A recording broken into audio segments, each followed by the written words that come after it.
विद्यार्थियों को स्वागत है। हम निंदा रस पाठ देख रहे हैं। निंदा रस पाठ में दो वीडियो देख चुके हैं। दूसरे वीडियो में निंदा की जो महिमा के बारे में हम लोग पढ़े, उसके बाद कुछ मिशनरी निंदकों के बारे में हम लोग पढ़ाई की। उसके बाद ट्रेड यूनियन के जो जमाने में निंदकों के जो संघ बन गए हैं, उन विचारों को भी लेखक यहाँ पर लिखे हैं। अब आगे देखिए, ईर्ष्या द्वेष से प्रेरित निंदा भी होती है। और एक तरह की जो निंदा ईर्ष्या द्वेष से कारण, ईर्ष्या शब्द का अर्थ है जलन, और द्वेष के कारण कुछ व्यक्तियों में निंदा करने की जो प्रवृत्ति आ जाती है। ईर्ष्या द्वेष से प्रेरित होकर वे क्या करने लगते हैं, निंदा करने लगते हैं। लेकिन इसमें वह मजा नहीं जो मिशनरी भाव से निंदा करने में आता है। लेकिन इसमें कुछ भी मजा नहीं मिलता है। मजा कहाँ मिलता है, जो मिशनरी भाव से निंदा करने में जितनी मजा मिलती है, उतनी मजा इस ईर्ष्या द्वेष से प्रेरित निंदा करने में नहीं मिलती है। मिशनरी भाव में क्या होता है, वहां पर निष्पक्षपात से निंदा करते रहते हैं। अगर समय आ जाता है तो अपनी पगड़ी खुद उछाल कर रखते रहते हैं।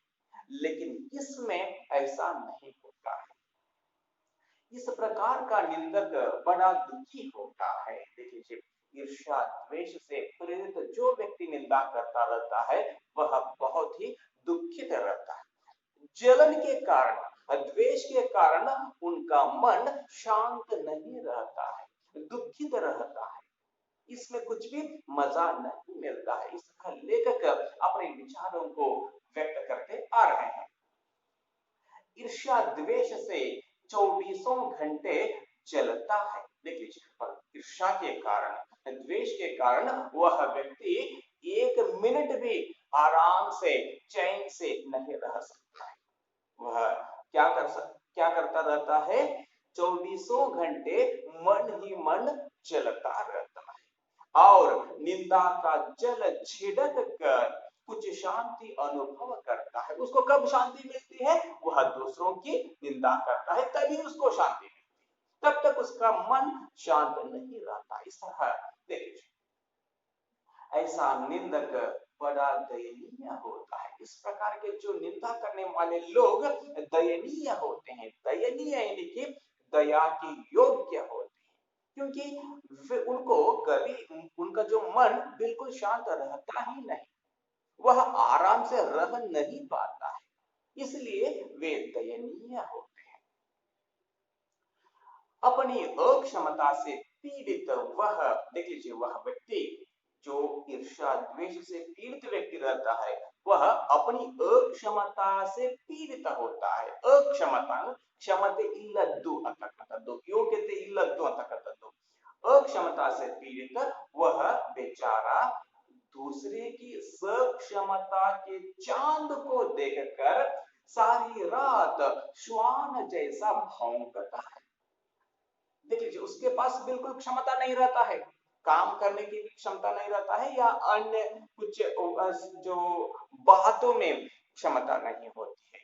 लेकिन वह व्यक्ति दूसरों के जो सक्षमता को देखकर क्या करता है, देख लीजिए, बताते हैं लेखक, दूसरों के जो सक्षमता के चांद को देखकर सारी रात श्वान जैसा भौंकता है। इसका अर्थ है वह हर वक्त कुछ न कुछ कहता ही रहता है, निंदा करता ही रहता है। श्वान, श्वान यानी कि जो डॉग, श्वान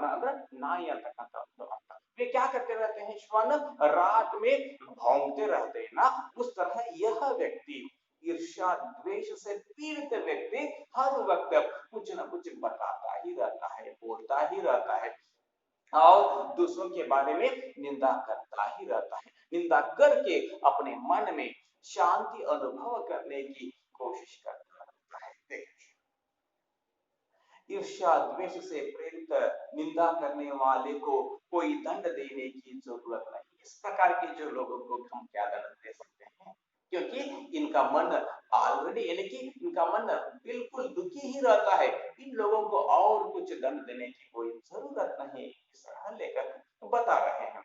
वह निंदक बेचारा स्वयं दंडित होता है, अपने आप को वह दंड देता ही रहता है, यह उसको खुद पता नहीं रहता। आप चैन से सोइए और वह जलन के कारण सो नहीं पाता, आपको आराम से नींद आती है रात भर, लेकिन उसको बिल्कुल नींद नहीं आती, क्योंकि वह मन ही मन जलता रहता है, दूसरों को देखकर, दूसरों के जो सक्षमता को देखकर जलता रहता है, इसलिए उसे बिल्कुल नींद नहीं आती। उसे और क्या दंड चाहिए, इससे ज्यादा और क्या दंड दे सकते हैं। इस तरह लेकर निरंतर अच्छे काम करते जाने से उसका दंड भी सख्त होता जाता है। अगर आप अच्छे काम करते जाइए तो उसको देखकर उसका जलन और भी ज्यादा होता रहता है। जैसे एक कवि ने एक अच्छी कविता लिखी, ईर्ष्याग्रस्त निंदक को कष्ट होगा। अगर कोई एक कवि एक अच्छी कविता लिखता है तो उसको देखकर भी इस निंदा करने वाले व्यक्ति को और ज्यादा कष्ट होगा, उसको देखकर जलन कुछ ज्यादा होगा, द्वेष की भावना ज्यादा बढ़ जाती है। अब अगर एक और अच्छी लिख दी तो वही कवि और एक अच्छी कविता लिख दी तो उसका कष्ट दुगुना हो जाएगा, निंदा करने वाले व्यक्ति का जो कष्ट दुगुना, डबल।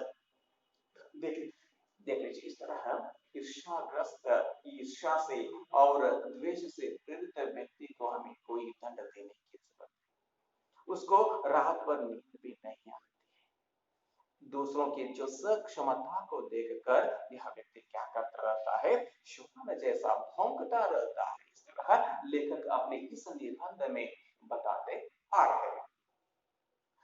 निंदा का उद्गम ही, देखिए निंदा का उद्गम कैसा होता है, हमारे मन में निंदा की भावना किस तरह पैदा हो जाती है, इस बारे में अब कविता यानी कि लेखक बताते हैं। निंदा का उद्गम ही हीनता और कमजोरी से होता है।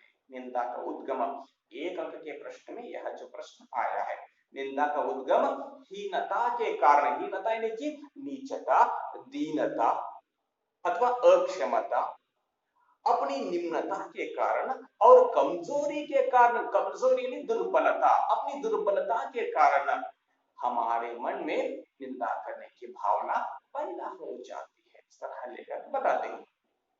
मनुष्य अपनी हीनता से दबता है, हर एक व्यक्ति अगर उसमें कुछ हीनता की भावना है तो वह व्यक्ति दबता है। दबना यानी कि दबकर जीने वाला, पीछे हटना, इस अर्थ में होता है। वह दूसरों की निंदा करके ऐसा अनुभव करता है कि वे सब निकृष्ट हैं और वह उनसे अच्छा है। देखिए यहाँ पर दूसरों की निंदा करके यह व्यक्ति क्या करता है, जो हीनता के कारण, कमजोरी के कारण जो निंदा करता रहता है ना, यह व्यक्ति किस तरह अनुभव करता है, इसके बारे में यहाँ पर लेखक लिखते हैं। दूसरों की निंदा करके ऐसा अनुभव करता है कि वे सारे लोग निकृष्ट हैं। निकृष्ट यानी कि तुच्छ लोग हैं, निम्न लोग हैं और वह उनसे अच्छा है, इन सभी लोगों से मैं अच्छा हूं, इस तरह वह बताता रहता है। उसके अहम की इससे तुष्टि होती है। देखिए उस तरह के जो निंदा करने वाले व्यक्ति को इस बात से तुष्टि होती है। तुष्टि होना, तृप्ति मिलना, संतोष होना, आनंद होना। वह क्या करता है, दूसरों के बारे में भला बुरा कहकर अपने मन को शांत करता है। यहाँ पर लेखक एक उदाहरण द्वारा यहाँ पर समझाते हैं। बड़ी लकीर को कुछ मिटाकर छोटी लकीर बड़ी बनती है। देखिए यहाँ पर कितना सुंदर वाक्य है। यहाँ पर दो लकीर, यहाँ पर ए लकीर और बी लकीर, दो लकीर है तो ए लकीर बड़ा है, बी लकीर छोटा है। अब बी लकीर को बड़ा करना है तो वह बी लकीर क्या करता है, ए लकीर को छोटा बनाता है और क्या करता है, खुद बड़ा। इस तरह जो कमजोर रहता है वह अपने आप को बड़ा सिद्ध करने के लिए दूसरों को छोटा करने की कोशिश करता है, दूसरों की निंदा करके अपने आप को बड़ा सिद्ध करने की कोशिश करता है।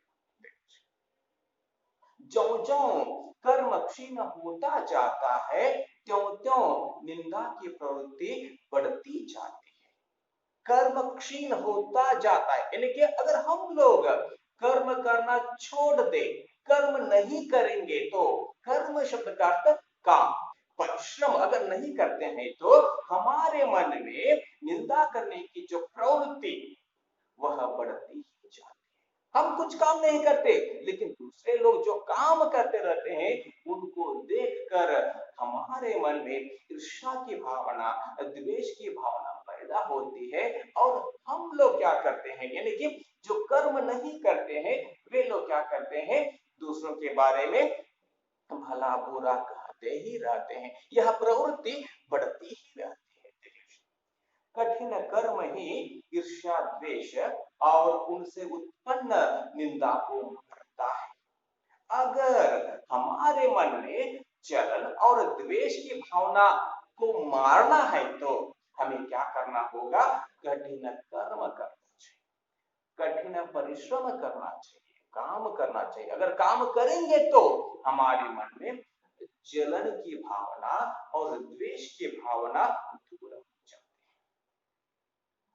है। इंद्र बड़ा ईर्ष्यालु माना जाता है। यहाँ पर पुराणों की बात, यहाँ पर आप सभी लोग रामायण, महाभारत और श्री कृष्ण जैसे पुराणों को टीवियों में देखे होंगे या कुछ लोग कहे होंगे, तो उसमें इंद्र जो रहता है उसके बारे में एक उदाहरण द्वारा लेकर यहाँ पर समझाते हैं। इंद्र बड़ा ईर्ष्यालु माना जाता है क्योंकि वह निठल्ला है। निठल्ला शब्द का अर्थ है बेकार, उनके पास कुछ भी काम नहीं होते, इसलिए उसको निठल्ला मानते हैं। और वह ईर्ष्यालु है, ईर्ष्यालु यानी कि दूसरों के बारे में भला बुरा कहने वाला, जलन उनके पास बहुत है। स्वर्ग में देवताओं को बिना उगाया अन्न, बे बनाया महल और बिन बोए फल मिलते हैं। स्वर्गों की बात यहाँ पर, पुराणों की बात यहाँ पर, जो देवताओं को बिना उगाया अन्न मिलता है, बे बनाया महल बहुत बड़ा घर और बिन बोए फल भी मिलते हैं। अकर्मण्यता में उन्हें अप्रतिष्ठित होने का भय बना रहता है, यानी कि इन देवताओं को, इंद्र जैसे देवताओं को अकर्मण्यता में, अकर्मण्यता शब्द का अर्थ है काम किए बिना, अकर्म जो कर्म नहीं करते हैं, इस तरह के लोगों को अप्रतिष्ठित होने का भय, प्रतिष्ठित सम्मानित, अप्रतिष्ठित असम्मानित होने का जो भय हर वक्त इनके मन में बना ही रहता है। जो काम नहीं करते हैं उनके मन में असम्मानित होने का भय हर वक्त रहता है, इसलिए वे लोग दूसरों की निंदा करते रहते हैं। इसलिए कर्मी मनुष्यों से उन्हें ईर्ष्या होती है। देख लीजिए यहाँ पर, यानी कि इंद्र जैसे जो देवताओं को जो कर्म करते रहते हैं उनको देखकर ईर्ष्या की भावना पैदा, हमारे जीवन में भी ऐसा होता ही रहता है। शायद आप लोगों के जीवन में भी ऐसा हुआ होगा। जो लोग कर्म करते रहते हैं उनको देखकर मन में असंतोष पैदा होता ही रहता है और उनके बारे में भले बुरे कहते रहते हैं। निंदा कुछ लोगों की पूंजी होती है। देख लीजिए अब आगे, निंदा कुछ लोगों की पूंजी, पूंजी यानी कि धन, इसी के सहारे पर कुछ लोग अपने जीवन निभाते रहते हैं, बड़ा लंबा चौड़ा व्यापार फैलाते हैं वे इस पूंजी से। कुछ लोग इस पूंजी से, कौन से पूंजी से, निंदा नाम की, निंदा इस जो पूंजी से वे लोग बड़ा चौड़ा लंबा व्यापार, लंबे व्यापार यानी कि लंबे कार्य करते रहते हैं। कई लोगों की प्रतिष्ठा ही, यानी देख लीजिए यहाँ पर कई लोगों की प्रतिष्ठा ही दूसरों की कलंक कथाओं के पारायण पर आधारित होती है। कुछ लोग, जो बहुत सारे लोग रहते हैं, अपनी प्रतिष्ठा को बढ़ाने के लिए वे क्या करते रहते हैं, दूसरों के कलंक कथा को, बुरे कथा को पारायण पर आधारित होता है, कि उनको बताते ही रहते हैं। इसी के आधार पर वे अपने सम्मान को बढ़ाने की कोशिश करते हैं। कलंक कथा को पारायण करना, उनके बारे में रोज बताना, पढ़ना, इस अर्थ होता है। बड़े रस विभोर होकर, रस विभोर होना, रस में तल्लीन होना, रस विभोर, रस में तल्लीन होकर वे जिस तिस की, जिस तिस की यानी कि कोई दूसरे दूसरे लोगों के बारे में सत्य सत्य और कल्पित, एक एक बार सत्य बात भी बोलते रहते हैं और कल्पित कलंक कथा सुनाते हैं। कलंक कथा, बुरी कथा कल्पना भी किए रहते हैं और स्वयं को पूर्ण संत समझने की तुष्टि का अनुभव करते हैं। इस तरह कलंक कथा को बताते बताते अपने आप को क्या समझते हैं, संत मानते हैं। संत यानी कि अच्छा व्यक्ति समझने की जो तृप्ति का अनुभव वे करते रहते हैं।